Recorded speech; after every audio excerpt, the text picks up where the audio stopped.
Democrats got demolished in the 2024 election.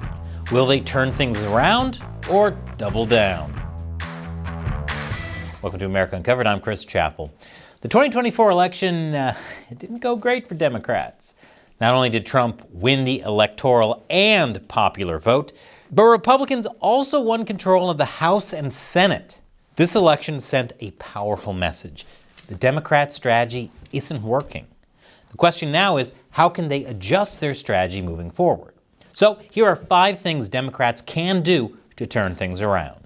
Starting with number 5, appeal to the working class.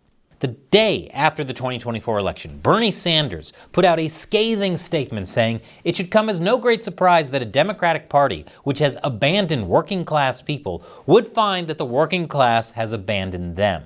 Upon hearing this criticism from one of the most prominent Democratic figures of the past decade, Democratic leaders did some soul-searching, realized the error of their ways, and vowed to change absolutely nothing. Instead, Nancy Pelosi slammed Sanders for his comments, and she wasn't alone. The chair of the DNC called what Sanders said straight-up BS. Well, no duh, it's BS. Those are Bernie Sanders' initials, silly.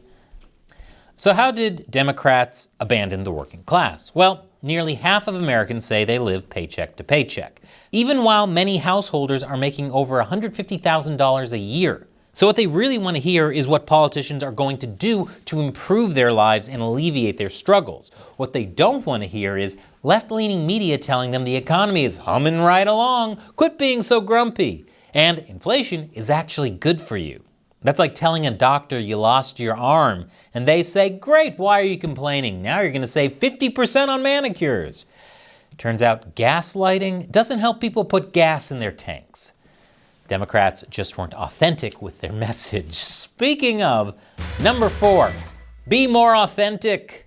Say what you want about Trump, but of all the things he's ever been accused of, sticking to a script was never one of them. Which is impressive considering with his thick spray tan, you'd think a script would literally stick to him. He can't help but say what's on his mind, which is appealing to a lot of voters. People want to vote for a human being, not an NPC being told what to say. Case in point, here are 22 Democrats who just so happen to all have parallel thinking at the exact same time. When I win, I will immediately bring prices down starting on day 1.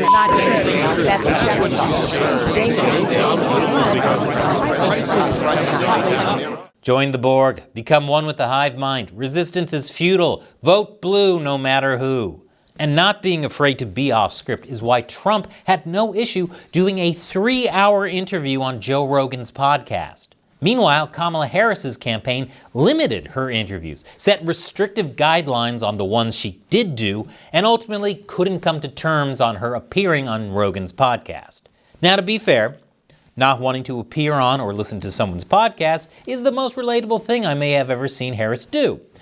But instead, she appeared at a rally with Beyonce and paid Oprah's production company $1 million. Wow, I'm still shocked they somehow didn't appeal to the working class. On the other hand, Trump and his vice presidential pick J.D. Vance doing multiple long-form podcasts, even with comedians, made them seem like actual people and even relatable.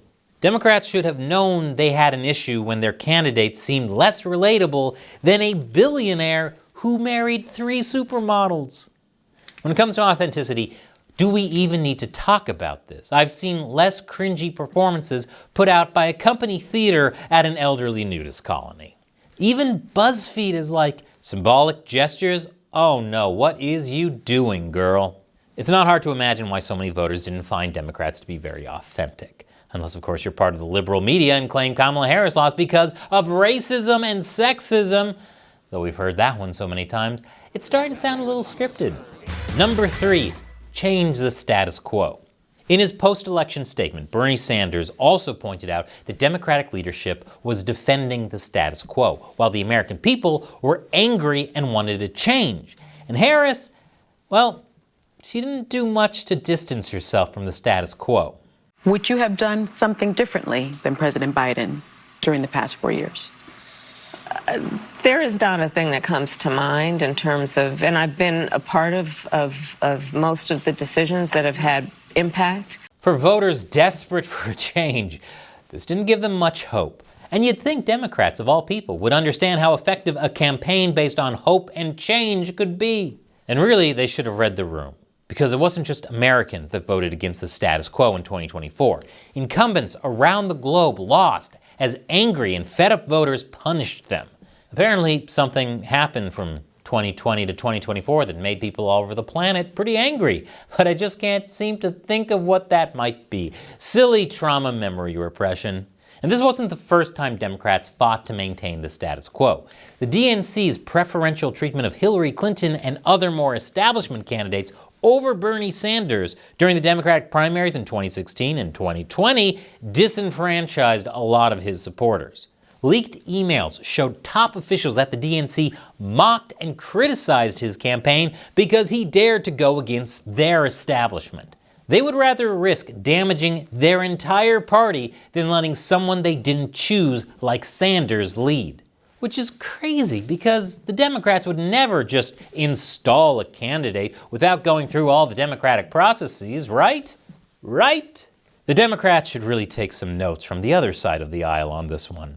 Remember during the 2016 Republican primaries? The RNC and Republican candidates weren't a big fan of outsider Donald Trump. And unsurprisingly, the feeling was mutual as Trump slammed the RNC chairman and called the process a disgrace. The RNC even thought Trump would lose. And so did Hillary. Poor, sweet, please don't kill me, I'm not suicidal, no reason why I just said that, Hillary. They both were, slightly off. But when it looked like Trump was gaining momentum and exciting voters, instead of fighting against the current, Republicans went with it, with Ted Cruz even helping campaign for him, despite the Donald calling his wife ugly. Have you ever seen someone look so defeated? He looks like a shaved Dante from Clerks. I'm not even supposed to be here today. So instead of fighting against the tide, Dems should let it ride. Otherwise, they'll just have to be satisfied losing with the old guard instead of potentially winning with the new one.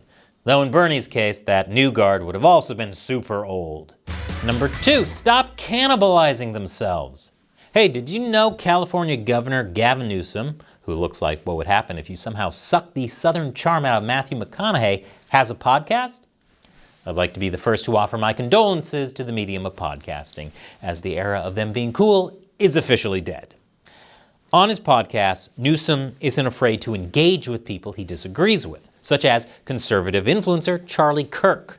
Would you say no men in female sports? Well, I think it's an issue of fairness. I completely agree with you on that. So that's easy to call out, the unfairness of that. There's also a humility and a grace, that these poor people are more likely to commit suicide, have anxiety and depression. And the way that people talk down to vulnerable communities is an issue that I have a hard time with as well. So both things I can hold in my hand. How can we address this issue with the kind of decency that I think, is inherent in you, but not always expressed? He acknowledged the complexity and nuance of an issue while remaining firm in wanting to help a vulnerable community, all while politely debating someone he disagreed with rather than tribalistically attacking them. Someone better check the temperature in hell because Gavin Newsom did something I found reasonable. This can go on my long list of really California, really videos, because this time it's actually a pleasant surprise.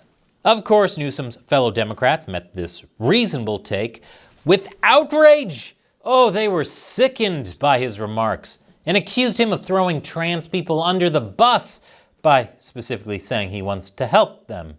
But that's not good enough. Because Democrats believe trans women should be allowed to, what's that, Shelley?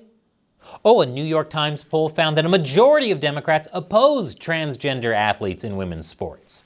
Well, they're terrible too. Democrats don't need them. I mean, it's not like the Democrats need the support of Democratic voters to win elections, right? Holding unrealistic purity standards might put you on the moral high ground, but when you're battling your own party, it won't win elections. And if Democrats really want to help uplift the trans community, winning elections, countering Trump's efforts, and passing policy is probably the best way they can do it. Voltaire said that perfect is the enemy of good. That might be some advice worth taking. Or they could just call Voltaire a sexist, racist, white man-splainer. Keep doing the same thing and expect different results. That's the definition of the DNC. Number 1, stop whatever this is. Use your character.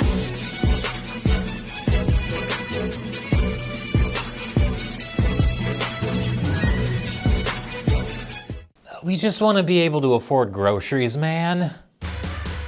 It's bad enough that America has only 2 viable political parties. Unless we want to see that dwindle down to 1, Democrats really need to rethink their methods. But what do you think? What are other things Democrats can do to turn things around? And before you go, be sure to check out this other episode of America Uncovered. The algorithm knows is best for you. Don't question the algorithm. It knows if you do. Once again, I'm Chris Chappell. Thank you for watching America Uncovered.